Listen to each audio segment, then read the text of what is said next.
Hi hello ನಮಸ್ತೆ, ನಾನು ರಾಜು ಅಷ್ಟೇ. ನೀವು ನೋಡ್ತಿದ್ರ center point Kannada YouTube channel. Catch ಬಿಟ್ಟ ಪಂಜಾಬ್ಗೆ ಹ್ಯಾಟ್ರಿಕ್ ಸೋಲು. ಪಂಜಾಬ್ ಅನ್ನ ಸೋಲಿಸಿ ಅಗ್ರಸ್ಥಾನಕ್ಕೇರಿದಂತ ಸನ್ರೈಸರ್ಸ್ ಹೈದರಾಬಾದ್ ತಂಡ. ಕೂಪರ್ ಕೊಹ್ಲಿ ಶತಕ ವ್ಯರ್ಥ. ಏನಿದು ಅಪ್ಡೇಟ್, ಇವೆಲ್ಲವನ್ನ ನೋಡೋಣ. ಅದಕ್ಕಿಂತ ಮೊದಲು ಇಲ್ಲಿಯ ತನಕ ನಮ್ಮ ಚಾನಲ್ ನ ಸಬ್ಸ್ಕ್ರೈಬ್ ಮಾಡಿಲ್ಲ ಅಂದ್ರೆ ಈಗಲೇ ಸಬ್ಸ್ಕ್ರೈಬ್ ಮಾಡಿ, ಜೊತೆಗೆ ಕಾಮೆಂಟ್ ಗಳ ಮುಖಾಂತರ ತಮ್ಮ ಅಭಿಪ್ರಾಯವನ್ನ ತಿಳಿಸಬಹುದು. ಎಸ್ ವೀಕ್ಷಕರೇ, IPL 2026ರ 49ನೆಯ ಪಂದ್ಯ ಸನ್ರೈಸರ್ಸ್ ಹೈದರಾಬಾದ್ ಹಾಗೂ ಪಂಜಾಬ್ ಕಿಂಗ್ಸ್ ನಡುವೆ ನಡೆಯಿತು. ಈ ಪಂದ್ಯದಲ್ಲಿ ಪಂಜಾಬ್ ತಂಡ ತನ್ನ ಕಳಪೆ ಫೀಲ್ಡಿಂಗ್ ಮತ್ತು ಕಳಪೆ ಬ್ಯಾಟಿಂಗ್ ನಿಂದಾಗಿ ಟೂರ್ನಿಯಲ್ಲಿ ಸತತ 3ನೆಯ ಸೋಲಿಗೆ ಕೊರಡಬೇಕಾಯಿತು. ಇಡೀ ಆವೃತ್ತಿಯಲ್ಲಿ ಪಂಜಾಬ್ ತಂಡದ ಫೀಲ್ಡಿಂಗ್ ಅತ್ಯಂತ ಕಳಪೆಯಾಗಿತ್ತು.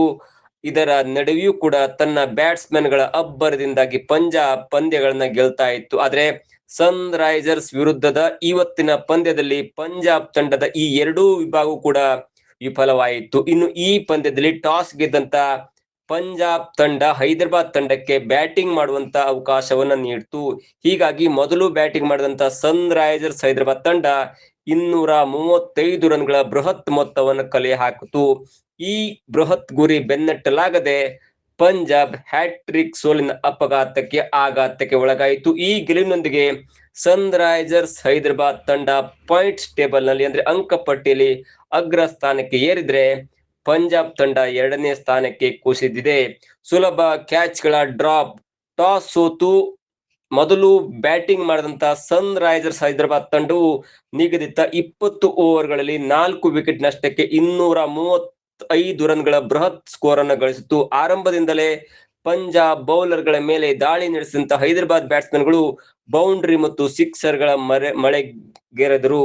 ಇದಕ್ಕೆ ಪೂರಕವೆಂಬಂತೆ ಪಂಜಾಬ್ ಫೀಲ್ಡರ್ಸ್ ಗಳು 3 ಸುಲಭವಾದಂತ ಅಂದ್ರೆ ನಿಂತಲ್ಲೇ ಬಂದಂತ ಕ್ಯಾಚ್ ಗಳನ್ನ ಕೈ ಚೆಲ್ಲುವ ಮುಖಾಂತರ ಇಶಾನ್ ಕಿಶನ್ಗೆ ಮತ್ತು ಕ್ಲಾಸನ್ಗೆ 2 ಜೀವದಾನವನ್ನ ನೀಡಿದ್ರು. ಇದರ ಲಾಭ ಪಡೆದಂತ ಇಬ್ಬರು ಕೂಡ ತಲಾ ಅರ್ಧ ಶತಕವನ್ನ ಮಾಡಿ ಇನ್ನಿಂಗ್ಸ್ ಆಡೋ ಮುಖಾಂತರ ತಂಡವನ್ನ ಬೃಹತ್ ಮೊತ್ತಕ್ಕೆ ಕೊಂಡೊಯ್ದ್ರು. ಅದರಲ್ಲೂ ಅಭಿಷೇಕ್ ಶರ್ಮಾ 35 ರನ್ ಮಾಡಿದ್ರೆ ಟ್ರಾವಿಸ್ ಹೆಡ್ 38 ರನ್ ಮಾಡ್ತಾರೆ. ಇಶಾನ್ ಕಿಶನ್ 55 ರನ್ಗಳ ಕಾಣಿಕೆಯನ್ನು ನೀಡಿದ್ರೆ ಮತ್ತೊಂದ್ ಕಡೆ ಕ್ಲಾಸನ್ ಅವರು 69 ರನ್ಗಳ ಒಂದು ರನ್ ಅನ್ನ ಮಾಡ್ತಾರೆ. ಜೊತೆಗೆ ಕೊನೆಯಲ್ಲಿ ಬಂದಂತ ನಿತೀಶ್ ಕುಮಾರ್ ರೆಡ್ಡಿ ಕೂಡ 29 ರನ್ಗಳ ಅಮೂಲ್ಯವಾದ ಕಾಣಿಕೆಯನ್ನು ನೀಡ್ತಾರೆ. ಹೀಗಾಗಿ ನಿಗದಿತ 20 ಓವರ್ಗಳಲ್ಲಿ SRS ತಂಡ 235ಕ್ಕೆ 4 ವಿಕೆಟ್ ಅನ್ನು ಕಳ್ಕೊಂಡು ಒಂದು ಬೃಹತ್ ಮೊತ್ತವನ್ನು ಕಲೆ ಹಾಕತ್ತೆ.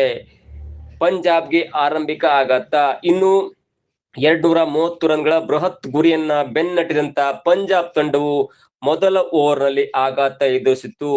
ಮೊದಲ ಓವರ್ ನಲ್ಲಿ ಪ್ಯಾಟ್ ಕಮಿನ್ಸ್ ಅವರು ಪ್ರಿಯಾಂಶು ಆರ್ಯ ಅವರನ್ನ ಕೇವಲ 1 ರನ್ಗೆ ಔಟ್ ಮಾಡಿದ್ರು. ನಂತರ ನಿತೀಶ್ ಕುಮಾರ್ ರೆಡ್ಡಿ ಮುಂದಿನ ಓವರ್ ನಲ್ಲಿ ಪ್ರಭ್ ಸಿಮ್ರನ್ ಅವರನ್ನ 3 ರನ್ಗೆ ಔಟ್ ಮಾಡಿದ್ರು.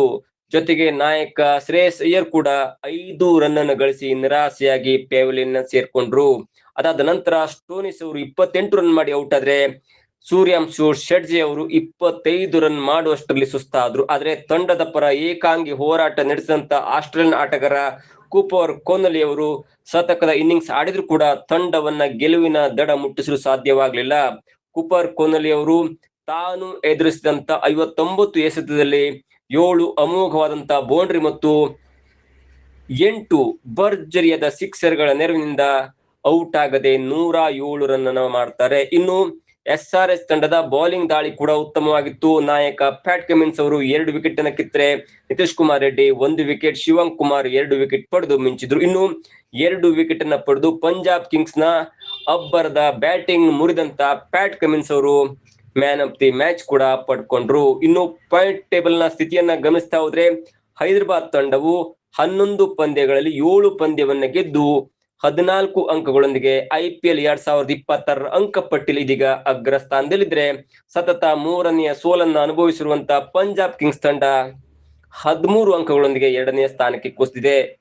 RCB 9 ಪಂದ್ಯಗಳಿಂದ 6 ಪಂದ್ಯವನ್ನ ಗೆದ್ದು 12 ಅಂಕಗಳೊಂದಿಗೆ 3ನೇ ಸ್ಥಾನದಲ್ಲಿದ್ರೆ, ರಾಜಸ್ಥಾನ್ ಕೂಡ 10 ಪಂದ್ಯಗಳಲ್ಲಿ 6 ಪಂದ್ಯವನ್ನ ಗೆದ್ದು 4 ಪಂದ್ಯವನ್ನು ಸೋತು 12 ಅಂಕಗಳೊಂದಿಗೆ 4ನೇ ಸ್ಥಾನದಲ್ಲಿದೆ. ಇದಾಗುತ್ತೆ ಇವತ್ತಿನ ವಿಶೇಷ. ನೋಡ್ತಾ ಇರಿ centre point Kannada YouTube channel.